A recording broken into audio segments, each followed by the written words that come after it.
오늘 우리가 함께 합독하고 교독한 말씀은 세 절밖에 안 되는 내용인데 너무 중요한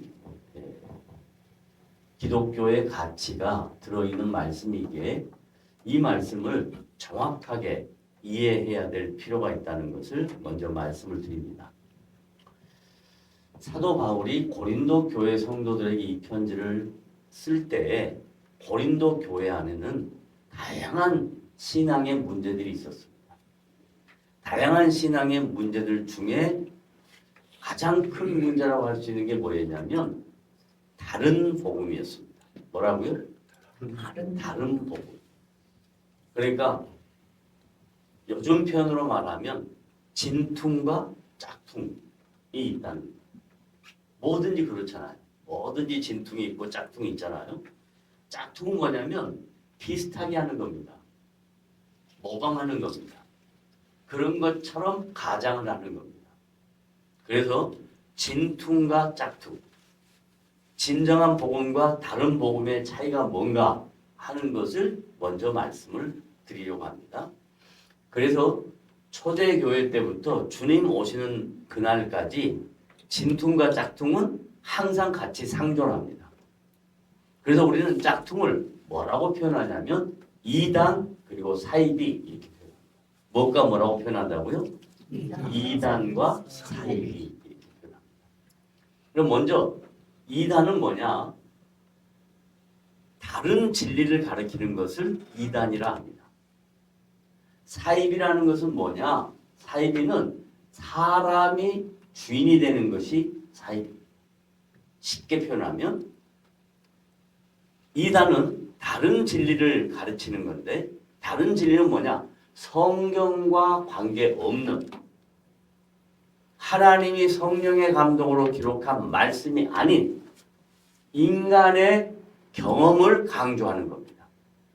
자기가 깨달은 것을 강조하는 겁니다. 기독교 신앙은 한 개인이 깨달은 것을 전달하는 게 기독교 신앙이 아니에요. 기독교 신앙은 하나님이 기록한 계시의 말씀을 나누는 게 기독교 신앙입니다. 근데 하나님의 말씀을 나누는 것이 아니라 자기가 경험하고 체험한 것들을 전달하는 것은 그건 이단입니다. 그 당시 헬라 철학자들에게 이런 현상이 가장 많이 드러났어요. 헬라 철학자들은 자기가 이해하고 자기가 체험하고 자기가 느끼는 것을 많은 사람들 앞에 선포하는 것이 헬라 철학자들의 철학 사상이었습니다. 그런데 마치 기독교도 그런 것처럼 그렇게 가르치는 잘못된 영적 지도자들이 있었습니다. 그걸 뭐라 그러냐? 거짓 사도라 그럽니다. 그래서 그건 이단이라고 지칭하고요. 그 다음에 사이비는 뭐냐면 사이비는 모든 하나님의 영광을 사람이 취하는 겁니다. 그리고 많은 사람들에게 자기를 추종하도록 만드는 겁니다. 교회의 영적 리더는 성도들이 자기를 추종하는 게 아니라 자기가 다른 복음을 전해서 성도들이 주님을 따라가게, 주님을 닮아가게 하는 게 영적 지도자의 책임입니다. 그런데 그걸 그렇게 하지 않고 자기가 왕이 되고 자기가 주인이 되는 것은 그건 사이비라 합니다. 자, 그러면 이제 오늘 본문 말씀에 왜 이런 이단과 사이비에 대하여 설명하냐면 6절 말씀 보면 이렇게 설명합니다. 다 같이 읽어봅시다. 시작. 형제들아. 여기 형제들아는 누구를 가리키냐면 고린도 교회 성도들과 주님 오실 때까지 예수 믿는 모든 사람들을 표현하는 겁니다. 형제들아. 누가? 내가 사도 바울이 누구를? 너희를 고린도 교회와 모든 믿는 자들을 위하여 이 일에 나와 바울과 아볼로를 가지고 뭘 했다? 본을 보였다. 그러니까 바울과 아볼로는 무슨 본을 보였냐면 행위의 본을 보이는 것이 아니라 말씀의 진리를 바로 전달하는 본을 보였다 이 말이에요. 그러니까 하나님이 세우신 사도가 해야 할 일은 뭐냐면 하나님이 기록하신 말씀을 바로 증거해야 될 책임이 있다는 거예요. 그게 바울과 아볼로가 고린도 교회 성도들에게 예수 믿는 모든 사람들에게 본이 된 것이었습니다. 그 다음에 이는 그 말씀을 바르게 증거한 이것은 시작 너희로 하여금 기록한 말씀밖에 뭐요? 기록한 말씀. 창세기부터 요한계시록까지 모든 말씀. 그거 외에는 뭐 하지 말라? 넘어가지 말라 한 것을. 그러니까 넘어간 사람이 있었다 없었다? 있었다 이 말이에요. 있었다 이 말이에요. 그 넘어간 게 뭐냐면 자기의 영적인 체험, 내가 꿈을 꿨더니, 내가 기도했더니, 내가 음성을 들었더니 이런 것들을 가리키는 거예요. 넘어가지 말라 한 것을 우리에게서 배워 시작 서로 대적하여 교만한 마음을 먹지 말게 하려 함이라. 하나님의 말씀을 정확하게 배우면 겸손해지는데 하나님의 말씀 외에 자기가 신비한 것을 체험하고 영적인 것을 깨달으면 뭐하게 된다? 교만하게 된다. 그런 사람들 대부분요 성도들한테 아주 강한 쌍소리 혹은 비속어 이런 것들을 너무 많이 합니다. 이건 아주 나쁜 거예요. 이건 아주 나쁜 거예요. 하나님은 우리에게 인격적으로 찾아오셨지. 하나님의 말씀은 우리에게 인격적으로 전달하셨지. 하나님의 말씀이 우리를 비속어로 하지 않았어요. 하나님의 말씀이 우리를 비인격적으로 하지 않았어요. 그러니까 이건 매우 중요한 내용입니다. 그 다음 7절 시작 누가 너를 구별하였느냐. 누가 구별했어요? 사람이 우리를 구별시켰어요? 아니요. 주님이 거룩한 십자가의 보혈 은총으로 우리를 구별시켜 주셨단 말이에요. 이 구별이란 단어를 잘 염두에 두세요. 8절에 가서 얘기할 거예요. 그 다음에 시작 내게 있는 것 중에 받지 아니한 것이 무엇이냐. 하나님이 우리를 구별시켰으면 뭐 했냐면 모든 것을 다 주셨다 이 말. 이게 얼마나 놀라운 영적 진리냐면요. 하나님이 나의 주인이고 나의 왕이면 하나님의 소유한 것이 나의 소유다 이 말이에요. 주님이 이 모든 것을 통치하신다면 내가 누구냐면 이 모든 통치를 주님과 더불어 할 수 있다는 거예요. 이게 너무 놀라운 영적 비밀인데 이걸 잘 모른단 말이죠. 예수 믿는 사람들이 가장 실수하는 게 뭐냐면 내가 받은 게 없으니까 계속 달라고 하는 거예요. 근데 성경은 뭐라고 하냐면 이미 내가 너희를 구별시킬 때 다 줬다라고 이야기하는 거예요.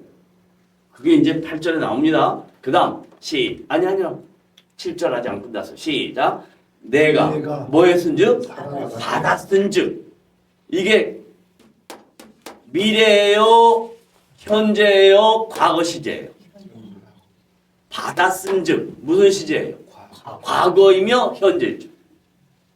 이미 하나님이 구별할 때 나에게 다 줬다 이 말이에요. 근데 그게 현재까지 진행형이라 이 말이에요. 받았은즉 그 다음에 시작 어찌하여 받지 아니한 것 같이 자랑하느냐. 이야, 이거 기가 막힌 표현이에요. 뭔 말이냐면 영적으로 대단한 사람들이 나는 너희와 다르게 대단한 걸 받았다 그래. 근데 성도들은 그런 걸 못 받았으니까 나는 왜 이렇게 못 받았지? 하고 비교한단 말이에요. 그리고 받은 사람의 성도들을 자꾸 판단하고 너는 왜 못 받았어? 너는 왜 그것밖에 안 돼? 기도가 부족해. 이런 식으로 하는 것들이 교회 안에 있었다 없었다? 있었다. 그거 아니다. 그거 아니다. 그러면 이제 뭐냐? 넘어갑니다. 8절. 자, 이 8절 말씀을 정말 중요하게 우리가 생각해야 되는데 여기에서 여러분이 한번 스스로 중요한 단어가 뭘까 한번 말씀해 보세요. 자, 8절에 읽어보시고 각자 읽어보시고 중요한 단어가 뭘까요? 왕노릇. 또 그렇지. 이미.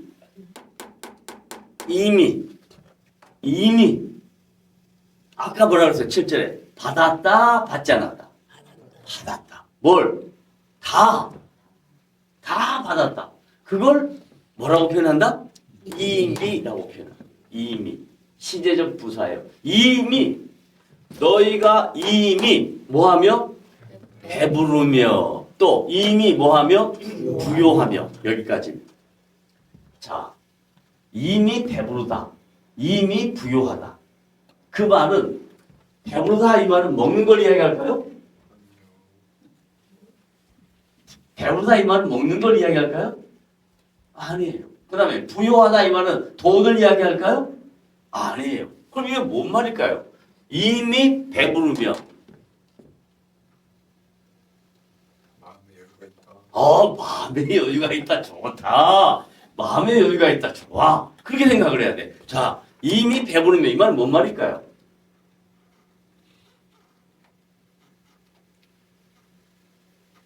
자, 배고픈 사람들의 특징을 한번 생각해 봅시다. 배고픈 사람 특징 어때요? 구걸해요. 좋아요. 또 이 배고프다라고 생각하면 어떻게 해요? 어떻게? 슬퍼? 그렇지. 또 배고프면 어떨까요? 배고프면 알아요. 슬프죠. 구걸하죠. 또 배고프다. 남의 것까지 뭐 하려고 그래요? 착취하려고 그러잖아요. 그죠? 근데 만약에 이미 배부르다. 그럼 어떻게 해요? 그래. 자유함이 있어요. 또 이미 배부르다. 기쁘죠? 감격스럽죠? 남이 보이죠? 그런데 주님이 우리에게 다 주셔서 너 이미 배부르다. 모든 것 나와 함께 누리자. 이렇게 했는데도 불구하고 그걸 고린도 교회 성도들이 안다 모른다? 모른다. 그래서 바울이 너무 안타까운 거예요. 너희들의 존재가 이미 배부른 존재다. 왜 배부른 존재냐? 많이 먹어서가 아니라 하나님이 소유하신 모든 것들이 너의 소유다. 하나님이 행하실 수 있는 모든 것들이 너가 할 수 있는 일이다. 라고 이야기하는 거예요. 이거 엄청난 진리예요. 이미 배부르며 그 다음에 또 뭐예요? 이미 부요하며. 제발 거지 근성으로 신앙생활 하지 마라. 다른 말로 바꾸면요. 여러분 기도할 때요. 이렇게 바꾸세요. 하나님이 이것 주세요. 저것 주세요. 주세요는 거지예요. 근데 하나님 나에게 이미 허락한 것을 어떻게 지혜롭게 활용할까요? 어떻게 지혜롭게 나눌까요? 이렇게 생각하면 완전히 달라지는 거예요. 근데 이런 생각을 못하니까 자꾸 주님 앞에 나오면 기도만 하면 달라 그러는 거예요. 제일 많이 달라고 하는 사람들이 누구 줄 아세요?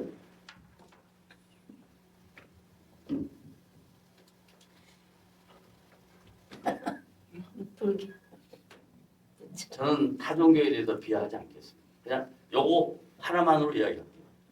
기독교는요 이런 게 아니에요. 기독교는 뭐냐면 그 하나님이 나의 하나님, 그 영광의 주님이 나와 동행하시는 분이에요. 그러니까 이미 배부르고 이미 부유하니까 넉넉해져요. 담대해져요. 두렵지 않아요. 무엇을 하든지 어디를 가든지 주님이 나와 함께 한다는 것 때문에 힘이 되고 주님이 나와 함께 한다는 것 때문에 무서워하지 않는다 하는 것을 바울이 고린도 교회에게 그렇게 설명하는데 이해를 못하니까 이렇게 설명하는 거예요. 이미 배부르며 이미 부유하다. 그 다음에 더 점진적으로 설명하는 거예요. 시작. 우리 없이. 누구 우리예요? 바울, 아볼로, 사도들, 교회 영적 지도자 없어도 뭐가 됐다? 왕노릇하였도다. 누구 때문에? 그렇지. 예수님 때문에 왕노릇. 예수님 때문에 왕노릇하는 존재가 됐다 이 말이에요. 그래서요. 성경에 다윗 왕, 솔로몬 왕, 그 사람들의 치적을 기록한 게 아니에요. 그 사람들의 훌륭한 업적을 기록한 거 아니에요. 뭔 말이냐면 다윗 왕이 누렸던 그 왕 노릇하는 그 모습이 예수 믿는 모든 성도에게 주님이 허락하실 수 있다 이 말이에요. 근데 그걸 못 누리는 것은 뭐냐? 못 믿는 거예요. 그걸 인정하지 않는 거예요. 솔로몬 왕에게 주었던 지혜를 예수 믿는 사람에게 주님이 주신다 이런 거예요. 근데 그걸 못 믿는 거예요. 그걸 믿으면 솔로몬 왕이 누렸던 지혜를 여러분이 누릴 수 있는 거예요. 다윗 왕이 누렸던 그 왕으로서의 영광을 우리가 누릴 수 있는 거예요. 그것이 똑같은 모습으로 나타나지 않지만 여러분의 심령 속에서 하나님이 다윗 왕에게 허락했던 솔로몬 왕에게 허락하셨던 그 놀라운 것들을 우리 각자에게 허락하실 수 있어요. 그러면 그걸 우리가 누리며 살아요. 저는 그걸 믿습니다. 내가 똑똑해서 내가 잘나서 절대 없어요. 주님이 약속하신 그 약속을 믿기 때문에 그 믿는 약속대로 제가 의지하고 사는 거예요. 여러분들도 그런 의지하는 믿음이 있으시기를 주님의 이름으로 부탁을 드립니다. 아멘. 자, 우리가 왕노로 하였도다. 그 다음에 시작. 우리가 너희와 함께 왕노릇 하기 위하여 참으로 너희의 왕노릇 하기를 원하노라. 이 말은 고린도 교회 성도들이 왕노릇 하고 있다는 거예요? 못하고 있다는 거예요? 못하고 있다는 거예요. 그러니까 뭐 하나? 왕노릇 해라. 그러면 이제 왕노릇 한다는 것이 뭘까라는 거예요. 왕노릇 한다는 것이 뭘까? 여기서 왕노릇이라는 말은 우리의 존재를 이야기합니다. 우리의 존재. 그런데 실제적으로 여러분의 삶 속에 왕노릇 할 수 있는 현상들이 있어요, 없어요? 왕노릇 하려면 뭐가 있어야 돼요? 왕 옆에 뭐 신하도 있어야 되고 누릴 수 있는 모든 거 있어야 되잖아. 근데 우리의 현실은 그래요, 안 그래요? 안 그러잖아요. 그럼 여기서 갈등이 생기는 거죠. 그럼 도대체 왕노릇이라는 건 뭐냐? 이건 우리의 현실을 이야기하는 게 아니고 우리의 존재를 이야기하는 거예요. 여러분의 가치를 이야기하는 거예요. 여러분이 얼마나 하나님 앞에 대단한 사람이냐 이걸 지적하는 거예요. 그런데 다음 주에 우리가 생각해 볼 말씀은 이제 9절 넘어가면 완전히 이 말씀이 역전이 되는 내용이 나와요. 그건 이제 다음 주에 이야기하기로 하고 오늘 우리가 중요하게 생각해야 될 건 뭐냐면 우리가 예수님 때문에 왕 같은 존재로 우리를 만들어 주셨다. 그래서 따라합니다. 예수님 때문에 나는 왕 같은 존재가 되었다. 부러울 것이 없는 존재가 되었다 이 말이에요. 무서워할 것이 없는 존재가 되었다 이 말이에요.